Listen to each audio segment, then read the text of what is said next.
বেশ কিছুদিন হলো আমি ডেল ব্র্যান্ডের কোনো ল্যাপটপ নিয়ে রিভিউ করি না। তো আজকের ভিডিওটিতে আমি ডেল ব্র্যান্ডের একটি নতুন ল্যাপটপ নিয়ে বিস্তারিত আলোচনা করব। ডিভাইসটির মডেলটা হচ্ছে ডেল ইন্সপায়রন 15-3511। এই ডিভাইসটিতে আপনারা কী কী স্পেসিফিকেশন পাচ্ছেন, ল্যাপটপটির প্রাইস কত এবং প্রাইস অনুযায়ী এই ডিভাইসটিতে যা যা কনফিগারেশনগুলো রয়েছে সেগুলো কেমন, তার আগে অবশ্যই ভিডিওটিতে একটি লাইক দিয়ে চ্যানেলটি সাবস্ক্রাইব করতে ভুলবেন না। তো চলুন তাহলে শুরু করা যাক আজকের এই ভিডিওটি। ওয়েল, ডিসপ্লে ডিজাইনটা কিন্তু মোটামুটি ভালোই, মানে প্রিমিয়াম কোয়ালিটির একটা লুক আসে এই ডিভাইসটি থেকে। দেন এই ডিভাইসটিতে আপনার কিবোর্ড হিসেবে পাচ্ছেন একটি ইন্টারন্যাশনাল ইংলিশ নন ব্যাকলিট কিবোর্ড, যার কোয়ালিটিটা মোটামুটি ভালোই। হ্যাঁ, এখানে অবশ্যই ব্যাকলিট কিবোর্ডটা দেওয়া উচিত ছিল, যেটা থাকলে হয়তো অনেকেরই ভালো লাগতো। আর তার নিচেই রয়েছে বেশ বড়সড় একটি টাচপ্যাডটা থেকে অবশ্যই ইউজাররা ভালো ফিল পাবে ইউজ করে। তো এবার যদি এই ডিভাইসটির ব্র্যান্ডিংয়ের দিকে তাকাই, উপরে বেশ বড়সড় লিটের মাঝখানে ডেল ব্র্যান্ডিং, যেটা ডেল ব্র্যান্ডের অনেক পুরাতন ব্র্যান্ডিং। তো যাই হোক, দেখতে মোটামুটি ভালোই লাগে।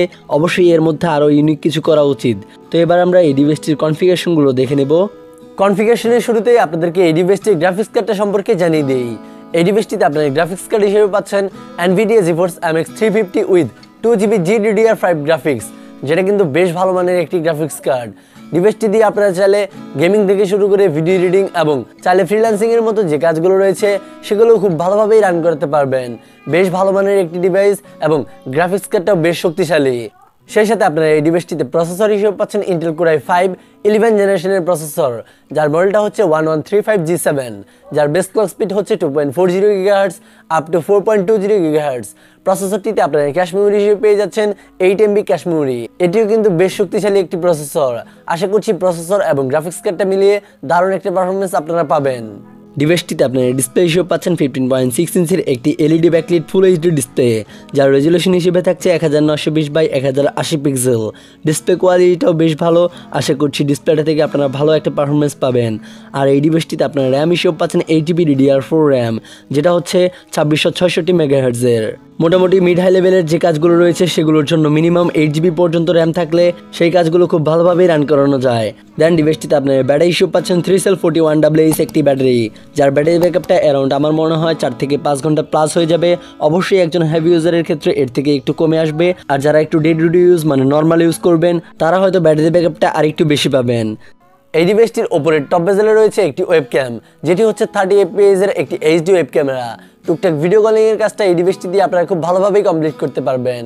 দেন এই ডিভাইসটিতে আপনারা অপারেটিং সিস্টেম হিসেবে পাচ্ছেন উইন্ডোজ 10। আর হ্যাঁ, এই ডিভাইসটিতে আপনারা স্টোরেজ হিসেবে পেয়ে যাচ্ছেন 512GB NVMe SSD। NVMe SSDটা বেস্ট ফাস্ট হবে। আশা করছি সেই সাথে আপনারা একটা ভালো পারফরমেন্স পাবেন। তো দুইটা গুড সাইড যদি এবার আপনাদেরকে বলি, আর তা হচ্ছে এই ডিভাইসটিতে আপনারা চাইলে র্যামটাও আপডেট করে নিতে পারবেন, সেই সাথে চাইলে SSDটাও আপডেট করে নিতে পারবেন। তো ল্যাপটপটির ক্ষেত্রে এই বিষয়টা কিন্তু ভালো একটা গুড নিউজ। যদি আপনারা পরবর্তীতে কেউ পারফরমেন্স বেটার পেতে চান তাহলে অবশ্যই র্যাম বা SSD আপডেট করে নেবেন, তাহলে অবশ্যই আশা করছি ভালো একটা পারফরমেন্স পাবেন এই ডিভাইসটি থেকে। তো এবার যদি এই ডিভাইসটির কানেক্টিভিটি অপশনের দিকে তাকাই, তাহলে এতে থাকছে ওয়াইফাই এবং ব্লুটুথ। আর এই ডিভাইসটিতে আপনারা পোর্টস কানেক্টর অ্যান্ড স্লট হিসেবে পাচ্ছেন দুটি USB 3.2 Gen 1 টাইপ এ পোর্ট, একটি USB 2.0 পোর্ট, একটি HDMI পোর্ট, একটি headphone and microphone combo Jack, সেই সাথে একটি SD কার্ড রিডার। বাজার সেগমেন্টের মধ্যে তারা শুধু টাইপ সি পোর্টটা বাদে প্রয়োজনীয় যা যা পোর্টসগুলো থাকা দরকার সেগুলো প্রায় সবগুলো এই ডিভাইসটিতে দিয়েছে। বর্তমান সময়ের একটি প্রিমিয়াম কোয়ালিটির ল্যাপটপ হিসেবে এই ডিভাইসটিতে যে টাইপ সি পোর্টটা নেই, এটা ধরতে গেলে এই ডিভাইসটির একটা বড়সড় ব্যাড সাইড। আর হ্যাঁ, এই ডিভাইসটি আপনারা কয়েকটি কালারেও পেয়ে যাচ্ছেন। দেখতে মোটামুটি কিন্তু এই ডিভাইসটি বেশ স্লিম দেখা যাচ্ছে। তো এই ডিভাইসটির ওয়েটটা হচ্ছে মাত্র 1.85 কেজি। তো যদিও কিন্তু এটা খুব একটা হালকা ওয়েটের নয় একটা বড়সড় 15 ইঞ্চি ল্যাপটপের অনুযায়ী। আর একটু যদি এই ল্যাপটপটি স্লিম হতো তাহলে হয়তো আরও ভালো লাগতো বা আপনাদের ক্যারি করতেও একটু সহজ হতো। তো এবার যদি এর পারফরমেন্স এবং প্রাইসের কথায় আসি, বর্তমান বাংলাদেশ মার্কেটে এই ডিভাইসটি অ্যাভেলেবেল রয়েছে। আর এই ডিভাইসটির অ্যাকচুয়ালি প্রাইসটা হচ্ছে 77,500 টাকার আশেপাশে। তো এই বাজেটের মধ্যে এই ডিভাইসটি আপনাদের কাছে কেমন লাগলো তা অবশ্যই আমাকে কমেন্ট বক্সে কমেন্ট করে লিখে যাবেন। তো এবার কথা বলবো এই ডিভাইসটির পারফরমেন্সটা সম্পর্কে। পারফরমেন্সের কথা বলতে গেলে এই ডিভাইসটি দিয়ে আপনারা কোন কোন ধরনের কাজগুলো করতে পারবেন সেই বিষয়টা। Well, video reading, internet browsing, YouTubing, day to day use, freelancing, gaming বা এই ধরনের যে কাজগুলো রয়েছে সেগুলো আশা করছি খুব ভালোভাবে এই ডিভাইসটি দিয়ে রান করতে পারবেন। এবং একজন স্টুডেন্টের ক্ষেত্রেও এই ডিভাইসটি আশা করছি বেশ ভালো একটি ডিভাইস হবে। তো এই বাজার সেগমেন্টের মধ্যে ডিভাইসটি যদি আপনাদের কাছে ভালো লেগে থাকে তাহলে অবশ্যই ভিডিওটিতে একটি লাইক দিয়ে চ্যানেলটি সাবস্ক্রাইব করতে ভুলবেন না। দেখা হবে কোনো পরের ভিডিওতে। সে পর্যন্ত সবাই ভালো থাকবেন, সুস্থ থাকবেন। That's it, thanks for watching this video.